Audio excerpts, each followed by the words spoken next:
Hola, bienvenidos a Esquina Literaria. Soy Yolanda Miranda y les estoy compartiendo la lectura de este libro 21 lecciones para el siglo XXI de Yuval Noah Harari. Espero que les esté gustando, ya casi vamos a terminarlo. Recuerden dejarme sus comentarios, suscribirse al canal, darle like a la lectura, compartirla y seguirme en mis redes sociales. Estamos leyendo la lección número 20 que se llama Significado, la vida no es un relato, y el día de hoy vamos a leer Hocus Pocus y la industria de la fe. Hocus Pocus significa abracadabra. Todos los relatos que nos dan sentido e identidad son ficticios, pero los humanos necesitamos creer en ellos. Así, ¿cómo hacer que el relato se perciba como real? Es evidente porque los humanos quieren creer en él, pero ¿cómo se lo creen realmente? Ya hace miles de años que sacerdotes y chamanes dieron con la respuesta, mediante rituales. Un ritual es un acto mágico que hace que lo abstracto sea concreto y lo ficticio real. La esencia del ritual es el conjunto mágico, hocus pocus, X es Y. ¿Cómo hacer que Cristo sea real para sus devotos? En la ceremonia de la misa, el sacerdote toma un pedazo de pan y un vaso de vino y proclama que el pan es la carne de Cristo y que el vino es la sangre de Cristo, y comiéndolos y bebiéndolos, los fieles consiguen la comunión con Cristo. ¿Qué hay más real que sentir de verdad a Cristo en nuestra boca? Tradicionalmente el sacerdote hacía estas audaces proclamaciones en latín, el lenguaje antiguo de la religión, la ley y los secretos de la vida. Frente a los asombrados ojos de los campesinos reunidos, el sacerdote mantenía en alto un pedazo de pan y exclamaba, Hoc est corpus, este es el cuerpo. Y el pan se convertía en teoría en la carne de Cristo. En la mente de los analfabetos campesinos que no hablaban latín, Hoc est corpus se embarullaba en hocus pocus, y así nació el potente hechizo capaz de transformar una rana en un príncipe y una calabaza en un carruaje. 1000 años antes del nacimiento del cristianismo, los antiguos hindúes usaban el mismo truco. El Brihadaranyaka Upanishad interpreta el sacrificio ritual de un caballo como una realización de todo el relato del cosmos. El texto sigue la estructura del hocus pocus, X es Y, y dice, la cabeza del caballo sacrificial es el alba, su ojo es el sol, su fuerza vital el aire, su boca vierte el fuego, llamado Vaisvanara, y el cuerpo del caballo sacrificial es el año. Sus miembros son las estaciones, sus articulaciones los meses y quincenas, sus pies los días y noches, sus huesos las estrellas y su carne las nubes. Su bostezo es el relámpago, el temblor de su cuerpo es el trueno, su producción de agua es la lluvia y su relincho es la voz. Y así un pobre caballo se convierte en la totalidad del cosmos. Casi todo puede transformarse en un ritual al conferir a gestos mundanos, como encender cirios, tañer campanas o contar cuentas, un significado religioso profundo. Lo mismo cabe decir de gesticulaciones físicas, como inclinar la cabeza, postrar todo el cuerpo, juntar las palmas de las manos, varias formas de tocados, desde el turbante sikh hasta el hijab musulmán. Han estado tan cargadas de significado que durante siglos han desencadenado luchas apasionadas. También el aliento puede estar cargado de significado espiritual, mucho más allá de su valor nutritivo, ya se trate de los huevos de Pascua, que simbolizan nueva vida y la resurrección de Cristo, o las hierbas amargas y el pan ácimo que los judíos han de comer en la Pascua judía para recordar su esclavitud en Egipto y su huida milagrosa. Apenas hay un plato en el mundo que no se haya interpretado como símbolo de algo. Así, el día de Año Nuevo, los judíos creyentes comen miel para que el año que comienza sea dulce, cabezas de pescado para ser fecundos como los peces y desplazarse hacia adelante y no hacia atrás, y granadas para que sus buenas obras se multipliquen como las muchas semillas de este fruto. Asimismo, se han usado rituales similares para fines políticos. Durante miles de años, coronas, tronos y báculos representaron reinos e imperios enteros, y millones de personas murieron en guerras brutales que se libraron por la posesión del trono o de la corona. Las cortes reales cultivaron protocolos sumamente complejos, equiparables a las más intrincadas ceremonias religiosas. En lo militar, disciplina y ritual son inseparables, y los soldados desde la antigua Roma hasta hoy en día pasan muchísimas horas marchando en formación, saludando a los superiores y lustrando las botas. Es bien sabido que Napoleón comentó que él podía hacer que los hombres sacrificaran su vida por un galón de colores. Quizá nadie entendió la importancia política de los rituales mejor que Confucio, que consideró que la observancia estricta de los ritos Li era la clave de la armonía social y la estabilidad política. Clásicos confucianos como el libro de los ritos de Zhou y el libro de la etiqueta y los ritos, registraron hasta el más mínimo detalle qué ritos había que ejecutar en cada acontecimiento de Estado, desde el número de recipientes rituales usados en la ceremonia hasta el tipo de instrumentos musicales que debían tocarse y los colores de los ropajes que debían llevarse. Siempre que China se veía afectada por alguna crisis, los eruditos confucianos culpaban enseguida el abandono de los ritos, como un sargento mayor que culpa de la derrota militar a los soldados holgazanes por no abrillantar sus botas. En el occidente moderno, la obsesión confuciana por los rituales se ha visto con frecuencia como una señal de superficialidad y arcaísmo.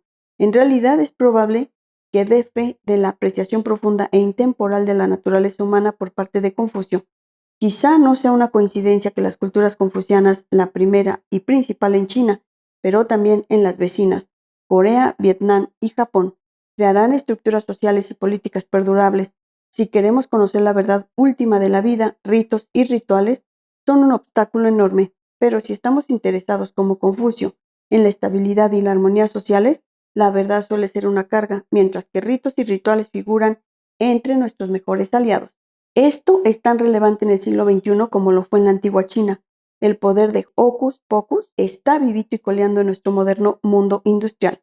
En 2018, para mucha gente, 2 palos de madera clavados son Dios, un cartel coloreado en la pared es la revolución y un retazo de tela que ondea al viento es la nación.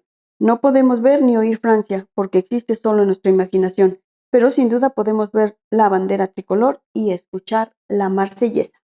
De modo que ondeando una bandera y cantando un himno, transformamos la nación que pasa de ser un relato abstracto a una realidad tangible. Hace miles de años los hindúes devotos sacrificaban a preciosos caballos. Hoy invierten en la producción de costosas banderas. La bandera nacional de la India es conocida como tiranga, literalmente tricolor, porque está formada por 3 bandas de color azafrán. El sacrificio personal es muy persuasivo no solo para los propios mártires, sino también para los espectadores. Pocos dioses, naciones o revoluciones pueden sostenerse sin mártires. Si nos atrevemos a poner en cuestión el drama divino, el mito nacionalista o la saga revolucionaria, se nos reprocha de inmediato. Pero los mártires benditos murieron por esto. ¿Te atreves a decir que murieron por nada? ¿Acaso crees que esos héroes eran estúpidos? Para los musulmanes chiíes, el drama del cosmos alcanzó su momento culminante en el día de la Ashura, que fue el 10º día del mes de Muharram, 71 años después de la Hégira, el 10 de octubre de 680, según el calendario cristiano. Aquel día en Kerbala, Irak, soldados del malvado usurpador Yashid asesinaron a Hussein ibn Ali, nieto del profeta Mahoma, junto con un pequeño grupo de seguidores. Para los chiíes, el martirio de Hussein simboliza la lucha eterna del bien contra el mal y de los oprimidos contra la injusticia, de la misma manera que los cristianos representan repetidamente el drama de la crucifixión e imitan la pasión de Cristo. Los chiíes representan el drama de la Ashura e imitan la pasión de Hussein. Millones de ellos acuden en masa al sagrado altar de Kerbala, que se estableció donde Hussein fue martirizado, y en el día de la Ashura, chiíes de todo el mundo llevan a cabo rituales de duelo, en algunos casos flagelándose y cortándose con cuchillos y cadenas. Pero la importancia de la Ashura no se limita a un lugar ni a un día. El ayatolá Ruhollah Khomeini y otros numerosos líderes chiíes han dicho muchas veces a sus seguidores que todos los días son la Ashura y todo lugar es Kerbala. Así, el martirio de Hussein en Kerbala da sentido a cualquier acontecimiento, en cualquier lugar, en cualquier momento. Y ha de considerarse que incluso las decisiones más prosaicas tienen un impacto en la gran lucha cósmica entre el bien y el mal. Si nos atrevemos a dudar de este relato, enseguida se nos recordará Kerbala, y dudar del martirio de Hussein o burlarnos del mismo es la peor ofensa que puede cometerse. Alternativamente, si los mártires escasean y la gente no desea sacrificarse, el sacerdote sacrificador puede hacer que sacrifiquen a algún otro. Podemos sacrificar a un humano, a Baal, el dios vengativo, quemar a un hereje en la hoguera, para la mayor gloria de Jesucristo, ejecutar a mujeres adúlteras porque Alá así lo dijo, o enviar a los enemigos de la clase al gulag. Una vez que lo hacemos, una alquimia del sacrificio ligeramente distinta empieza a operar su magia en nosotros. Cuando nos infligimos sufrimiento a nosotros mismos, En el nombre de algún relato, esto nos plantea una disyuntiva. O bien el relato es cierto o yo soy un tonto crédulo. Cuando infligimos sufrimiento a los demás también se nos plantea. O bien el relato es cierto o yo soy un villano cruel. Y de la misma manera que no queremos admitir que somos tontos, tampoco queremos admitir que somos villanos, de forma que preferimos creer que el relato es cierto. En marzo de 1839, en la ciudad iraní de Mashhad, un matasanos local le dijo a una mujer judía que padecía una enfermedad de la piel y que si mataba a un perro y lavaba las manos en su sangre, se curaría. Mashhad es una ciudad chií sagrada, y sucedió que la mujer comenzó la macabra terapia en el día sagrado de la Ashura. Algunos chiíes al verla creyeron o afirmaron creer que la mujer mató al perro para burlarse del martirio de Kerbala. Por las calles de Mashhad enseguida corrió la voz de este sacrilegio impensable. Alentada por el imán local, una muchedumbre enfurecida irrumpió en el barrio judío, incendió la sinagoga y asesinó a 36 judíos. A los judíos supervivientes de Mashhad se les ofreció después una elección rigurosa, convertirse al islamismo inmediatamente o la muerte. El sórdido episodio apenas dañó la reputación de Mashhad como capital espiritual de Irán. Cuando pensamos en sacrificios humanos, por lo general nos vienen a la mente rituales horripilantes en templos cananeos o aztecas, y suele argumentarse que el monoteísmo puso fin a esta práctica terrible. En realidad, los monoteístas practicaron el sacrificio humano a una escala mucho mayor que la mayoría de los cultos politeístas. El cristianismo y el islamismo mataron a mucha más gente en nombre de Dios que los seguidores de Baal o de Huitzilopochtli. En una época en que los conquistadores españoles pusieron fin a todos los sacrificios humanos a los dioses aztecas e incas en España, la Inquisición quemaba a herejes a carretadas. Los sacrificios pueden darse en todas las formas y envergaduras. No siempre implican a sacerdotes armados con cuchillos o progromos sangrientos. El judaísmo, por ejemplo, prohíbe trabajar o viajar en el día sagrado del Sabbat. El significado literal de la palabra Sabbat es estarse quieto o descansar. El Sabbat empieza con la puesta de sol del viernes y dura hasta la puesta del sol del sábado, y entre tanto los judíos ortodoxos se abstienen de hacer casi cualquier tipo de trabajo, incluso cortar papel higiénico del rollo del lavabo. Tras cierto debate sobre el tema entre los rabinos más doctos, se llegó a la conclusión de que cortar el papel higiénico violaría el tabú del Sabbat, y en consecuencia los judíos devotos que quieran limpiarse el trasero durante el Sabbat han de preparar una reserva de papel higiénico cortado previamente. En Israel, los judíos religiosos suelen obligar a los judíos seglares e incluso a ateos consumados a observar esos tabúes, puesto que el equilibrio del poder en la política israelí suele depender de los partidos ortodoxos. A lo largo de los años han conseguido que se aprobaran leyes que prohíben todo tipo de actividad durante el Sabbat. Aunque no han logrado ilegalizar el uso de vehículos privados durante el Sabbat, sí han podido conseguir que se prohibiera el transporte público. Este sacrificio religioso a escala nacional afecta sobre todo a los sectores más débiles de la sociedad, en especial porque el sábado es el único día de la semana en que las personas trabajadoras están libres para viajar y visitar a familiares y amigos lejanos y acudir a atracciones turísticas.